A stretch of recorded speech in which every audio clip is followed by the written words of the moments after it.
What happens when a local newspaper and a local brewery team up to champion the First Amendment? In Spokane, Washington, it tastes a lot like civic pride, and it comes in a can. Now, this episode just isn't about beer. It's about a blueprint for local journalism, survival, fueled by hops, heart, and a hell of a lot of community spirit. Today, I want you to help me welcome three great guests on E&P Reports. An old friend, Aaron Katorek, GM and Chief Operating Officer at the Spokesman-Review. Aaron, thank you for coming back on the show. Always. Thanks for having me. I know you're a real big IPA guy. You like your pints every now and then, sir? Yeah, I'm a craft beer aficionado. Obviously, that's why our guests and I developed quite a relationship in a very short amount of time. So odds are if you go to Spokane and you try to find Aaron, he may not be at the Spokesman-Review offices. You may be at No-Li Brewhouse. Is that correct? That's one of the places I could be at. Now, No-Li is spelt N-O-L-I. I have their founder, John Bryant. John, according to the site, you and Cindy Bryant are the brewery's founders. So where does your Jack come in? Is he your brother, your cousin, your son? What's going on here? Yeah, Jack's our son. We brought him back about during COVID to help on the branding and the community engagement side of what we do. By the way, that was a compliment to how young you look, sir. That nice to meet you, brother. Jack. So you guys are making history here because you have started a beer called the First Amendment beer, and let me just say this to my audience. I tried it in Orlando. It's amazing. So when local news gets poured into a pint glass, the story just gets started. Stick around. After the break, we're cracking open the full story behind the brew that's making headlines and also making history in the industry. We'll be right back. This episode of E&P Reports is sponsored by Elite Insights, the trusted partner behind some of the most successful Best Of campaigns in local media today. Elite Insights provides an easy-to-administer, self-serve platform that helps publishers generate new revenue, grow audience engagement, and capture valuable first-party data, all through the power of community recognition. Their software is designed specifically for local media companies, with user-friendly tools that make it simple to launch, promote, and monetize Best Of contests year after year. Publishers love how quickly these programs deliver results, not just for their bottom line, but also for deepening relationships with readers and local businesses. Elite Insights believes in supporting local journalism through tools that actually work, one publisher partnership at a time. To learn more, visit eliteinsights.io. That's eliteinsights.io. All right, Aaron, I'm going to start with you. What's the origin of this story? Who came up with the idea of First Amendment beer? Was it the newspaper, or was it the guys at the brew house, or were you sitting around just shooting stuff and finally making this happen? What's the... Well, I think it goes back to Rob Curley, our editor, and also his relationship with the Bryants and kind of teeing it up with them, his idea of creating a beer utilizing the First Amendment beer moniker. And I think that's really the genesis of it. And as you found out in Orlando, the First Amendment beer obviously tastes like freedom. And that's on the can as well. So when the audience is able to see the can, they'll see that moniker on there, along with the wonderful Spokesman-Review tower with an eagle flying through downtown Spokane holding a print edition of the Spokesman-Review. Jack, John, we immersed you in an industry that's in flux. You came into one of the biggest conferences. Did you understand the challenge of local journalism? Was that brought to you? Have you always been a supporter of it? Give us your background that eventually led to First Amendment beer. Yeah, I'd say over the last decade, we've struck up a relationship with Rob Curley at the Spokesman-Review, and then more recently with Aaron, and with the nonprofit of Comma that the paper is going to go into and really set a new industry standard for maintaining local journalism, research, integrity of local news. You know, we're a brand that's kind of a disruptor. we go up against the biggest breweries nationally and internationally every day, and we compete. We're innovative. We find ways to be successful to reach the customer and what they want. And I think what Aaron and Rob and the Spokesman Review and journalism is so needed is that the customer, that's what they want. They want local stories. They want you to unearth and find the truth. They want you to cover sports that are local. Otherwise, this just becomes a vanilla, nothing against USA Today or a national paper that comes into your neighborhood, but it doesn't unify you locally by neighborhood, by city, by region. And that's what craft beer does, and that's what journalism locally does. Aaron, what does it mean for a local newsroom to be embraced by a business that reaches people in a different cultural way than just the platforms you publish your stories on social media, on video, and all the different ways? Now you're discussing a brand, a co-branding with a beer. How does that impact the people there? And tell me the feeling, the vibe. Well, there's a lot of synergies between our two companies. I like the fact that what John and his family do is encourage mature conversations regarding maybe things you shouldn't talk about, sports or religion or politics. John and his family are invested in community. John likes to say he makes beer, but he brews community. I like the fact that I can go into his brew house and have a beer, and I make a point to find someone that I don't know and have a conversation with them about things that are going on in Spokane. And John and his family encourage that, whether that's the economy, whether that's tourism, whether that's some of the problems we have with homelessness or drug abuse. It's a place where you can have public discourse. So I think there's synergies between our companies. Okay, let's bring Jack in. Jack, you've been talking too much on this show.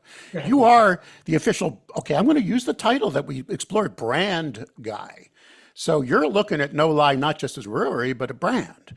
Yep. How has this partnership, in your opinion, benefited No-Li, if I may ask, sir? Yeah, as mentioned already, just like a collaboration with the community. The Spokesman Review has been around for, I think, over 100 years now. Aaron, you can correct me if I'm wrong there. But just, tying the two together, they're kind of Spokane staples, No-Li and Spokesman Review. We brought out this 1AB beer. So a big part there it is. Was helping with the design process of this, getting everyone's feedback on it, making sure everybody was happy with it, and bringing that, to the conference, bringing it to Spokane, and getting the word out around the country for what we're doing. Jack, I want to stay with you on other things that, and of course, John mentioned some of this. You do a lot of civic engagement, T-shirts that fund the VFW post. You have a beer that supports firefighters. Is journalism just part of that expansion, in your opinion, Mr. Brand Guy? Yeah, we're pretty much just always looking for ways to support the community. So when anything comes up like the fire fundraiser we're doing right now or the Spokesman Review, it's just all about bringing people together. And so we really just look for any outlet to have that opportunity to do it. I haven't mentioned the cover story EMP did a few months ago on the transition of the reviews. Let's swing it back to Aaron. Aaron, this was a big shift. The family, I sat with Stacy and his wife at lunch and we talked about their history and their heritage and this big shift towards nonprofit journalism. What lessons are you learning in just the last few months since we published that story, Aaron? And how does that campaign fit into that shift to being a real nonprofit fixture, a community-forward news product, sir? Well, the lesson I've learned is there's a misconception that once you transition to nonprofit, that all of your problems just magically go away. You're here. And that's not true. So we understand that. The transition is going well, by the way. Obviously, the transition is based on some philanthropic milestones that the Common Journalism Lab has to meet. They're well on their way, and we're looking forward to a transition sometime, hopefully later in the year. It's been quite a journey. Looking forward to just a pathway toward sustainability and viability. I think that's what this transition to nonprofit is all about. What we're doing right now, we're just swimming in the same lakes, we're tilling the same fields, and we're expecting a different result. And obviously, you know what the definition of that is. So we're going to try something new. And we feel the philanthropic dollars that we can generate parlayed with the current revenue streams that we bring in is going to put us on a pathway toward ultimate sustainability down the road. swing back to Jack and John. Would you encourage other businesses in other cities? I mean, we have a vast audience here, international, to support local journalism. I mean, go ahead, guys, do your elevator pitch for why you as a business owner, you kind of, started with that. What would you say to other business leaders in other cities about the importance of that local fixture, that voice in this Madisonian democracy? Well, if you start with community, you start with brand. If you don't have local, then what defines you in your community? What defines your community and what makes you different and special? We have to find ways for Spokane why it exists. And it exists because we refer to it as this big, small town. Yeah. Spokane started over 100 plus years ago with the Spokesman-Review. We were a rail town. It was the last stop from Chicago heading to the coast. And in Spokane, it would split and go to Portland and go to Seattle. What exists in Spokane is maybe like Cleveland or maybe a Rust Belt town where it was a rail town. There was some agriculture and mining. That's what we were. Okay, today we're becoming a tech hub. We obviously have a lot of sports and semi-pro sports. We have, all these area high schools that do sports, but these area high schools, what they need is to do journalism. And what Aaron and Rob and the Spokesman-Review are doing through this comma project is nurturing high school journalism, keeping it alive so that those people will go into college and do journalism, and then they can go back to their cities and do journalism. We need local journalism because it tells our stories. It tells the lore. It's a reason for existence. It gives you pride. And what we're missing, I think, in America or in our small towns every day is a reason to engage, not to be scared, not to be afraid, not to be a passive, but to be active, engaged, participate. Like Aaron said, go to a pub, make a conversation with somebody you didn't know. What makes me so proud about this beer campus is this where it is a reflection of the society of Spokane and tourism that comes to our city all come to No-Li. They all get along. They all drop the politics at the front door, and we find ways that have commonality, and we can discuss our differences in a way that has tolerance, and we can become human beings. You need local journalism to be a human. Wow. Thank you. And that was amazing. I think I'd be amiss, Aaron, if I did not mention the previous episode I just put out on this program. With Clint. Yeah, with the guys in Coeur d'Alene and the shooting. Great friends. You guys just partnered on operations. I know that part of the world, Aaron. I mean, Spokane was my client, my consulting days. So was Coeur d'Alene. So was Lewiston, Moscow, which has had their challenges as well. Where is this community of Spokane post that awful shooting? And how is the community holding up there? Because this was in your backyard, right? Just a little bit to the east of you. Yeah, I mean, we're still healing. I mean, obviously, when you hosted Clint and Bill Bewley on your show, I think my biggest takeaway was when Clint said, this really isn't us. This isn't our community. This is an anomaly. This isn't who we are. Coeur d'Alene and Spokane are wonderful communities. Great places to live, work, raise a family. We have great schools, great infrastructure, and let's not let one unfortunate incident define who we are, because that's not who we are. And that was my biggest takeaway from your show with Clint and Bill. I got to bring this thing to a close, so I'm going to end with a question for each of you, and I'll start with Aaron so Jack and John can prepare. Aaron, the beer is called First Amendment beer. You and I have been in this industry a long time, and we know we have a mission, and that's truth to power. Our founding fathers I describe as imperfect men that wrote a perfect document. They saw a need for a free, unfettered press. What does the First Amendment mean to you personally, Aaron? And then I'm going to swing it back to Jack and John. Well, what would this beautiful city behind me be like if we didn't have the Spokesman-Review? That's what I often think about. Who's going to keep our elected officials accountable? Who's going to provide the stories that are local, credible, relevant, essential, and differentiated? Without us, you wouldn't have that local flavor in this town. And then what happens? Corruption runs rampant.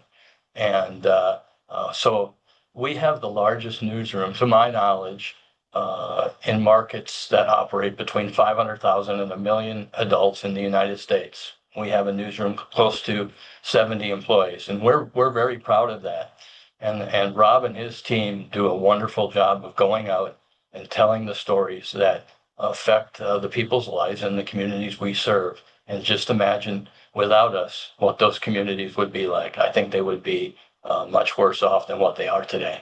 And that's really what the First Amendment means to me. Jack, let's swing it to you. You're young. You have a beer named the First Amendment beer. I don't know if you studied civics and history and your background, but let's. You got a beer called the First Amendment. What does those two words mean to you, Jack? Yeah, I think in a time, growing up and there's a lot of division right now, the First Amendment allows for the opening of conversation and bringing people together to, talk over a beer and talk through their differences and, be able to do that freely.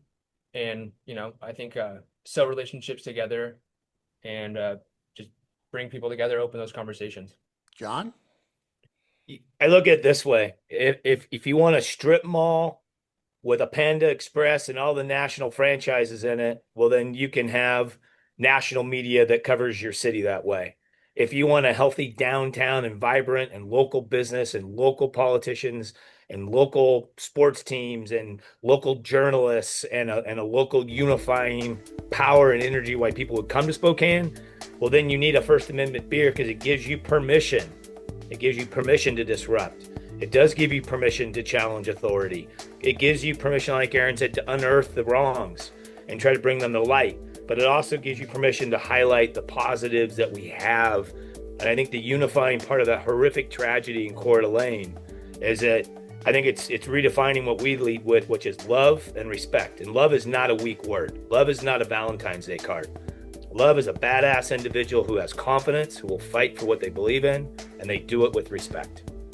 Aaron, thank you, GM, Chief Operating Officer at the Spokesman-Review. John and Jack Bryant. I won't even bother with titles because you say they don't mean anything at your company. But two of the bosses, we'll say, at No-Li Brewhouse in Spokane. And by the way, go to Spokane. Go to the brew house. Visit this region and have a pint. Gentlemen, thank you so much for your valuable time. We really appreciate you. Thanks, Mike. Appreciate it.